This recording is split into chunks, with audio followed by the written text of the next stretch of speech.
Welcome to Glove Talk, your weekly news in boxing. New episodes every Sunday. If you enjoyed the video, make sure to like and subscribe. With that said, let's talk boxing.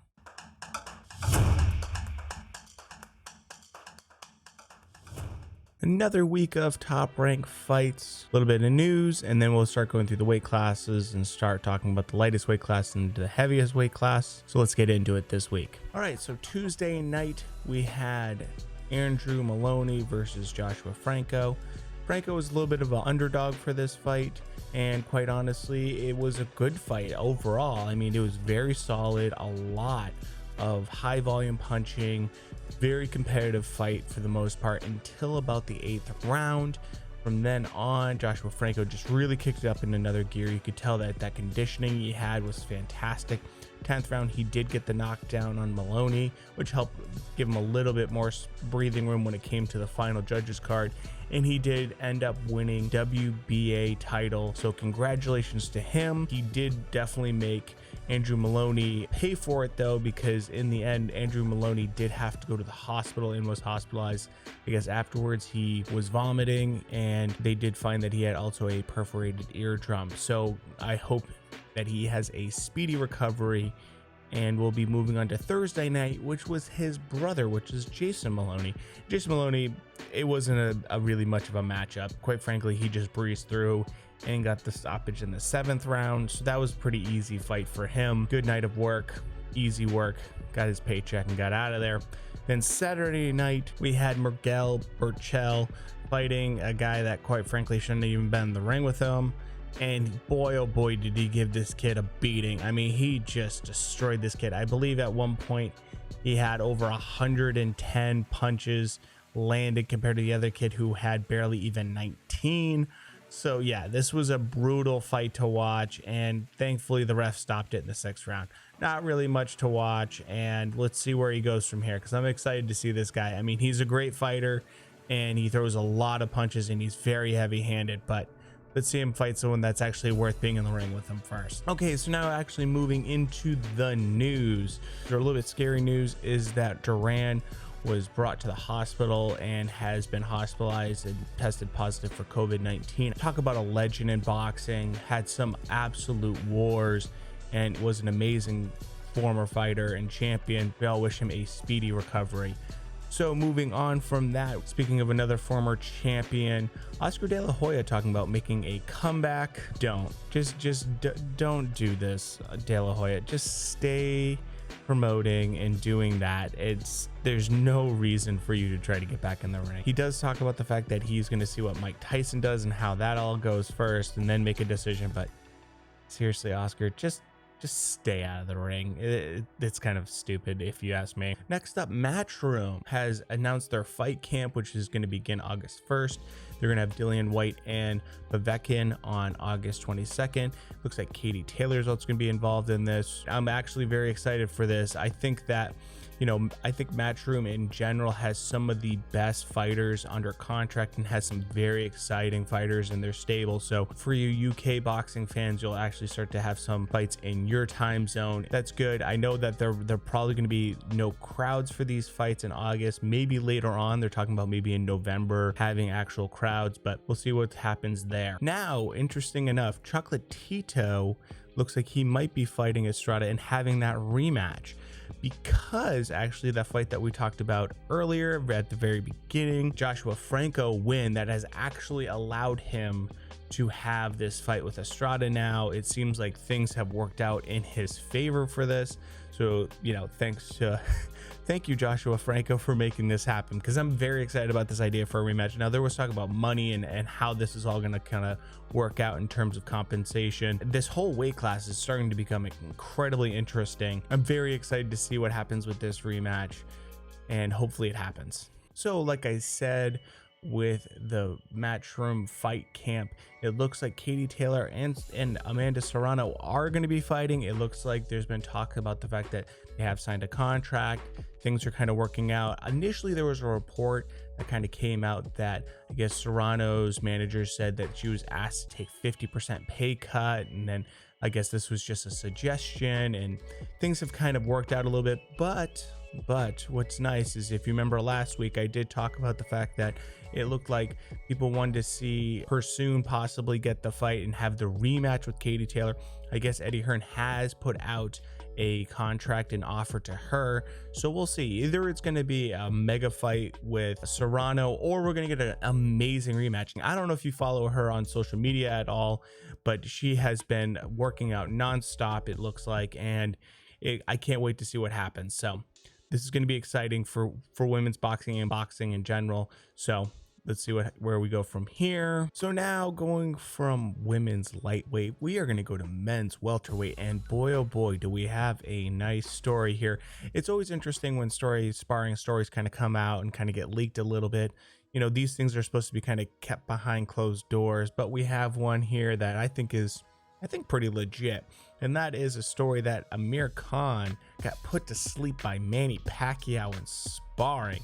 Now, this is backed up even a little bit more because Freddie Roach has said on numerous occasions that Manny Pacquiao had knocked him out in sparring before, so I don't think this is far-fetched to believe at all. We also know that Amir Khan is quite chinny and has not really the strongest chin on him, so I'm not surprised by this. Amir Khan did come out and say that this didn't happen and, you know, kind of refuted some of these claims. I'm gonna go with the fact that it probably did happen. Whether or not he actually, you know, got slept or not is a whole other story, but I would not be surprised by this.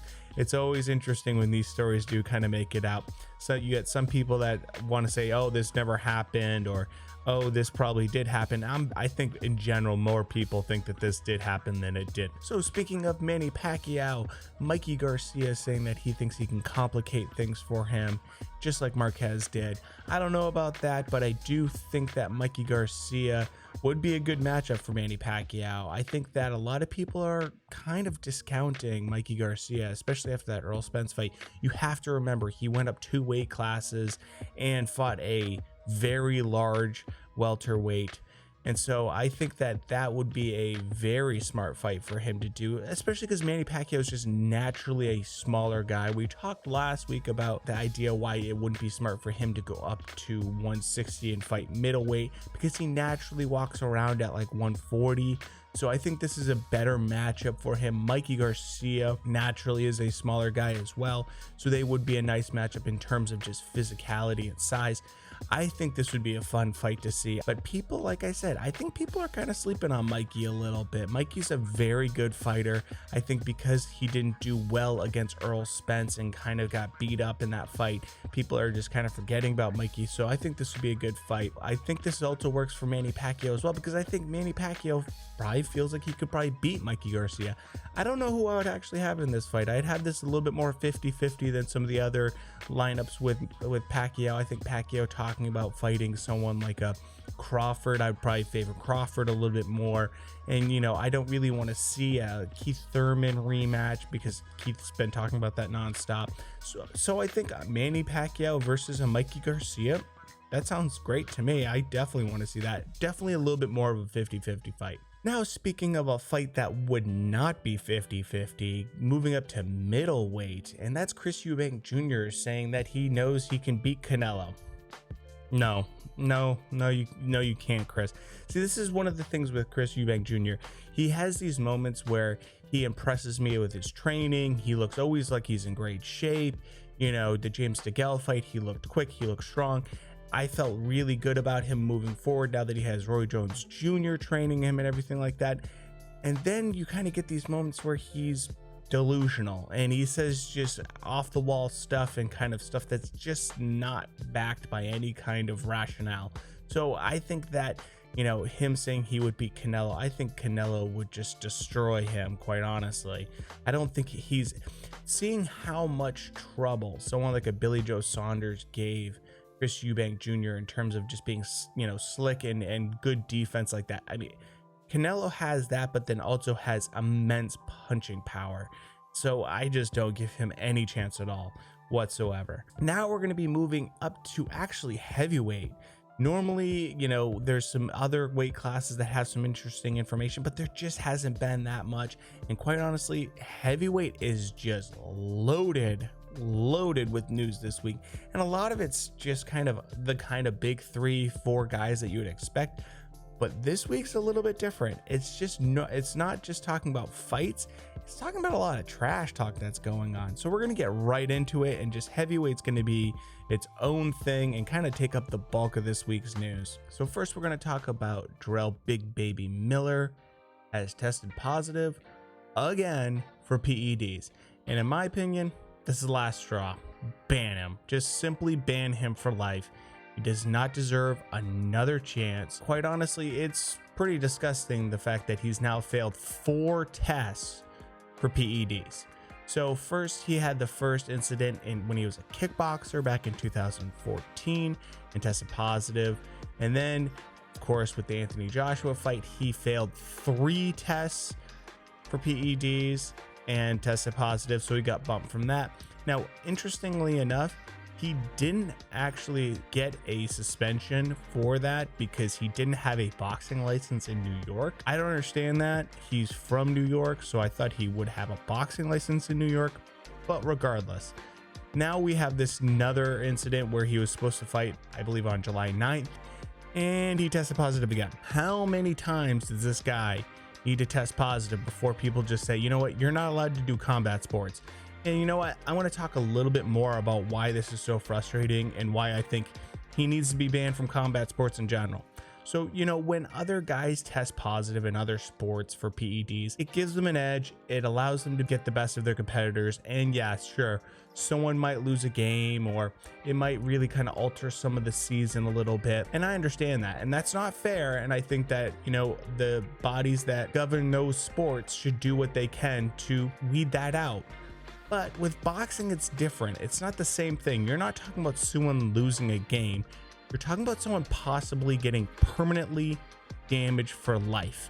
You're talking about someone possibly even dying and losing their life. So with that in mind, someone using PEDs should not be tolerated at all. It should severely be punished, and we need to weed these people out. I understand, you know, sometimes we have an incident.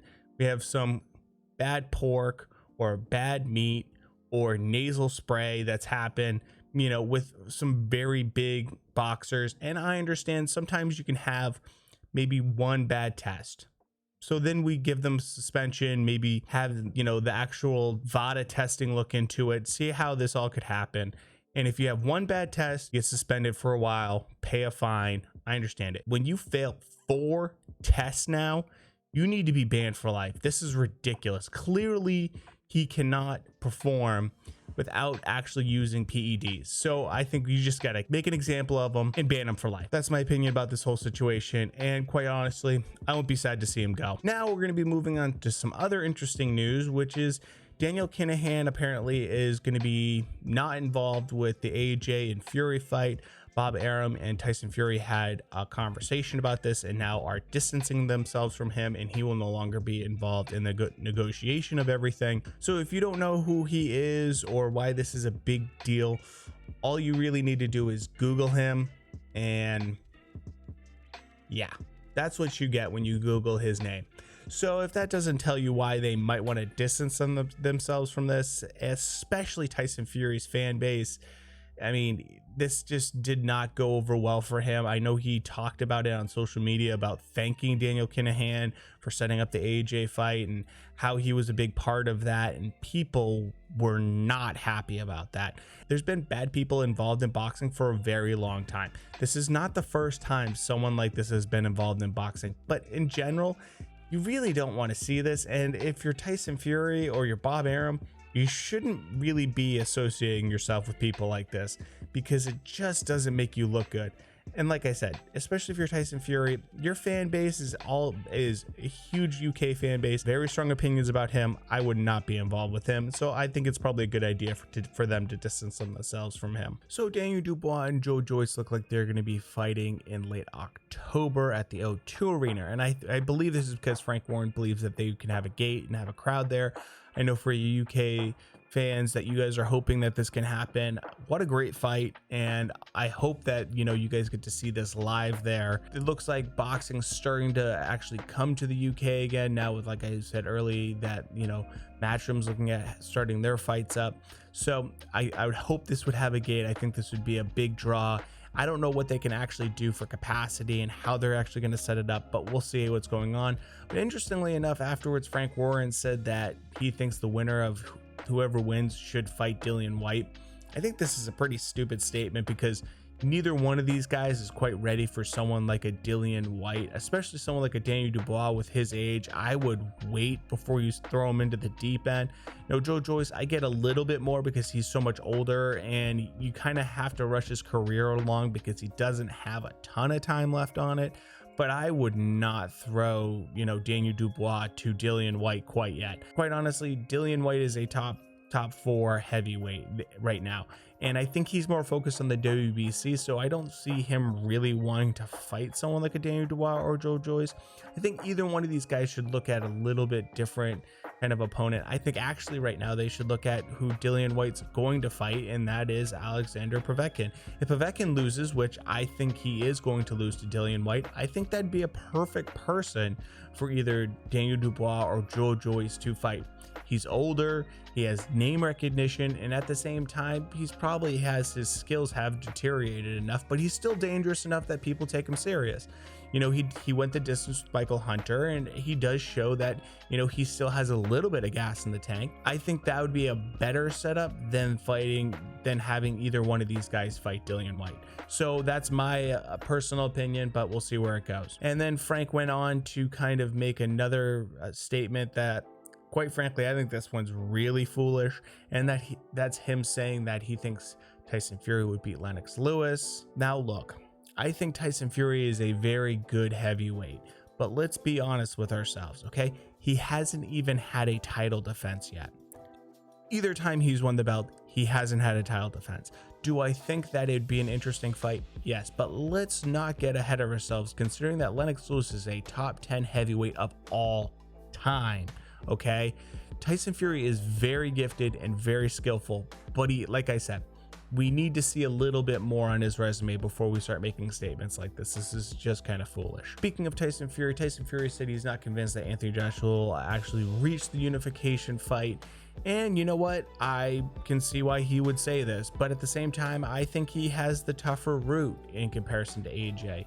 When you look at everything that's going on with either one of these guys, AJ has the Pulev fight, which it looks like now they're kind of targeting November, and they're trying to see if that maybe they can have a crowd for that, which I think is good. I think having that fight in November is really a positive thing to hear right now. And then afterwards, he has to fight Alexander Usyk, and Usyk is kind of a mystery a little bit. We haven't seen him fight anyone serious at heavyweight yet, and it would be very interesting to see how Joshua deals with someone that moves so well and has that kind of footwork. And it would also be interesting to see how Alexander Usyk kind of deals with someone that hits as hard as Anthony Joshua. But then, Tyson Fury, in my opinion, has the tougher route. He has to fight Deontay Wilder, which is a very dangerous fight because it only takes one punch from Deontay Wilder to screw up all this unification stuff.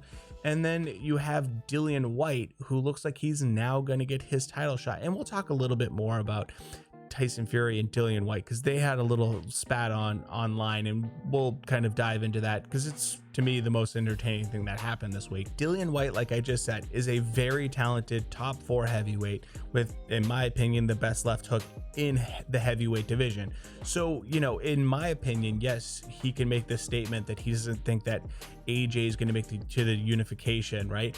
But I would say the same thing about Tyson Fury, to be honest with you, because both guys have to go through very tough opponents. I think AJ actually has the easier path. He's fighting Pulev, who I think is someone that fits really well into his style, and then Usyk, who's a smaller heavyweight and doesn't really have knockout power like someone like a Deontay Wilder or a Dillion Whyte. So I think actually, even though Tyson Fury is saying this, I think he has a tougher route. And honestly, speaking of him and Deontay Wilder, he said that he would be very open to the idea of having the Deontay Wilder trilogy in Vegas. And actually, he calls it like the Gypsy King home, which I think is interesting, but I think it also makes a lot of sense when you think about it. I think Tyson Fury likes training in California. So for him, it makes a lot of sense. Plus, we already know know that, you know, with the current situation, that Vegas is open to having fights, and they've been doing it right now for Top Rank. So it makes sense for him because Bob Arum's already having fights there, and you know, he already trains in California. That would also maybe mean that we can have this fight with Deontay Wilder in October or November, maybe. I think that's a really big positive of it, and I think that's probably why he's saying it, because he's hoping that we can have this fight sooner rather than later, so then he can have the Dillion Whyte fight in the spring maybe, and then we can have the AJ unification fight the late 2021. That's me being optimistic and hoping that everything kind of works out, but we'll see. And of course, Tyson Fury had to kind of sell the fight with Deontay Wilder and kind of make Deontay Wilder, well, a little bit more interesting when he made this statement that he thinks that, you know, Deontay Wilder would be able to knock out Anthony Joshua and Dillion Whyte in one round. And you know, I think that's pretty ridiculous, but then again, Tyson Fury is known for making these ridiculous statements. But of course, Eddie Hearn had to then come back and kind of have his take on everything. Now look, this is my opinion on all three of these guys and how I think it would all kind of play out if they fought each other. To be honest with you, all three guys have been knocked out. You know, Dillion Whyte's been knocked out by Anthony Joshua. Anthony Joshua was knocked out by Andy Ruiz, and Deontay Wilder got knocked out by Tyson Fury. Well, stopped by Tyson Fury, I should say. So if you look at it, all three guys have technically been knocked out in some way or stopped in some way. I think that, you know, with Anthony Joshua, out of the three of them, probably the worst out of the three, because, you know, Deontay Wilder being stopped and the towel being thrown in against Tyson Fury, against a guy that's 6'9" and, you know, 270 pounds, that makes a lot of sense. And then of course, you know, Dillion Whyte being knocked out by Anthony Joshua, who's been a champion now for years. I think those are something that on your resume looks a little bit better than, you know, Anthony Joshua being knocked out by Andy Ruiz. That being said, let's be honest about this, okay? All three guys are big, hard-hitting heavyweights. And I think it's foolish to say this guy will knock out this guy or this guy will beat that guy. We don't really know. And like I said, all three have been knocked out. All three can probably knock each other out. We don't know until they actually fight each other. So if anyone wants to make these statements or say this guy definitively will beat that guy, I don't believe it. Not until they actually fight will we actually know when it will happen. Speaking of people knocking each other out, Dillion Whyte has made the claim that he knocked out Tyson Fury in sparring and that he made him cry on sitting there on the canvas. I think this is a kind of a funny statement in general, but what it does kind of lead up to, which is interesting, is that now we have some actual backing from the WBC that they are going to make whoever wins the Tyson Fury and Deontay Wilder fight have to fight Dillion Whyte. So we will see what will happen now, not in the sparring ring, but in the actual ring, whoever wins. And I would love to see Tyson Fury and Dillion Whyte fight. What this kind of led to then was this whole back and forth on Twitter.